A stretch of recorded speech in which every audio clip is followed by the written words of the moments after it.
3, 1, 2, 3. Eyes wide open, sit up straight in the chair. Round of applause for these guys.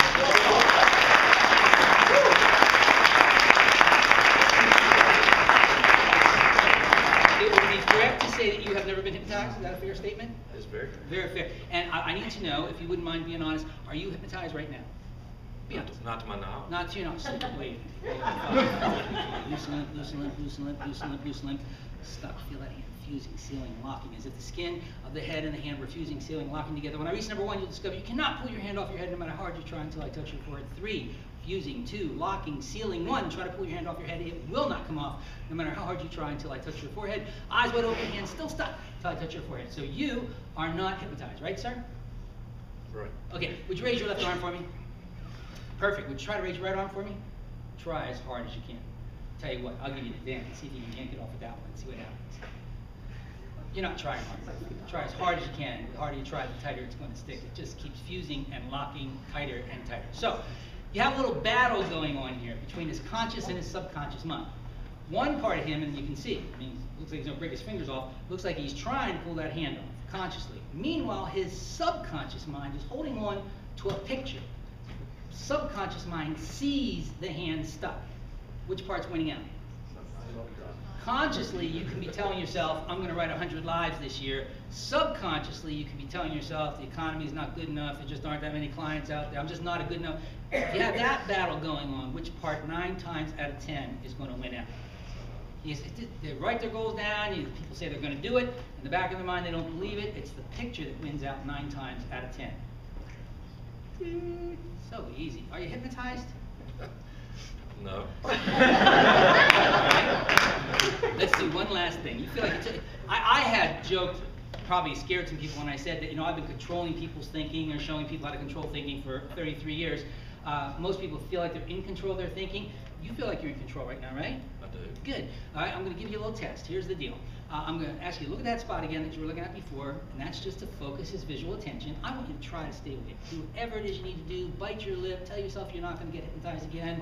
Squeeze your finger. Whatever it is you got to do, but I want you to try as hard as you possibly can to stay awake. And when you're really, really, really, really trying to stay awake, would you just nod your head to let me know you're doing that? Good. Sleep. Wait. 5, 4, 3. God was kind of 5. Well, that didn't work out too well. Maybe he wasn't properly motivated.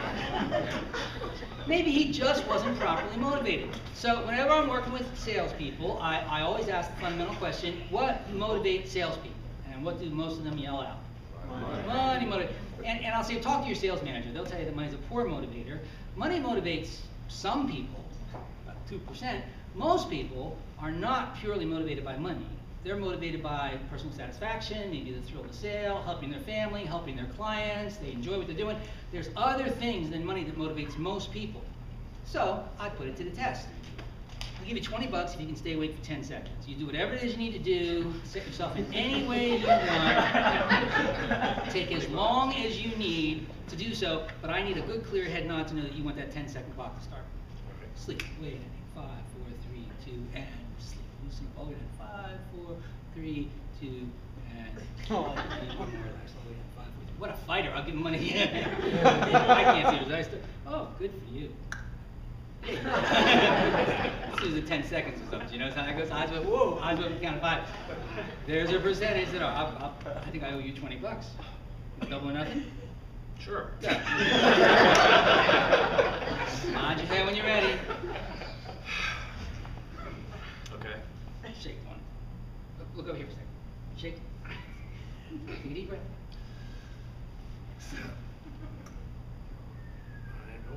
I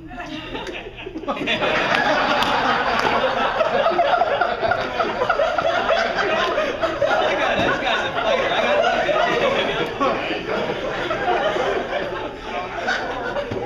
eyes wide open, count of 5. Marbles in your mouth. Count of 5. Marbles in your mouth. Can't say a solitary word. Marbles in your mouth until I touch your forehead. 1, 2, 3, 4, 5. Eyes wide open. I'm not really good with first names. I think I asked you before. What did you say your name was, sir? Where do you live? Do you live locally?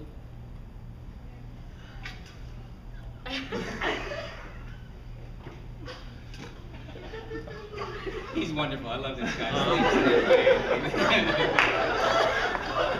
You, sir. No, I think you're. By the way, I'm going to wrap this up in just a few seconds. promise never I'll be off stage by 12:30 and it's like 12:28 here. But are you hypnotized? Please be honest. Oh. You feel, and there's a lesson here. If you do go home and decide to try to practice this technique, don't go home and think you're going to hear the Twilight Zone theme and your arm's going to pop out, it's going to be yes master, no master. Even extremely good subjects will often tell you that they do not think they're hypnotized because they don't really feel different. And I'm going to presume you would report that, right? You feel like you're totally in control, that you're not out of control. They say, wait, 5, 4, 3, 2, 1. Limp and loose, limp and loose, limp and loose, limp and loose, limp and loose. Clasp your hands together. Excellent. Now, squeeze.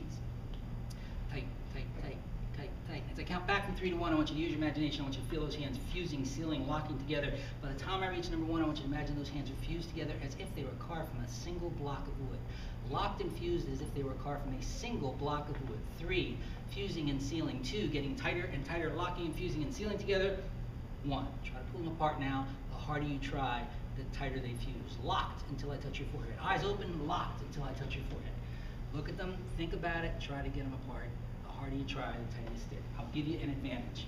Sir, if you like, you can use some leverage. Here. Maybe see if you can prime apart with your knee like that. See if that would help you. Now, what's going on with you mentally?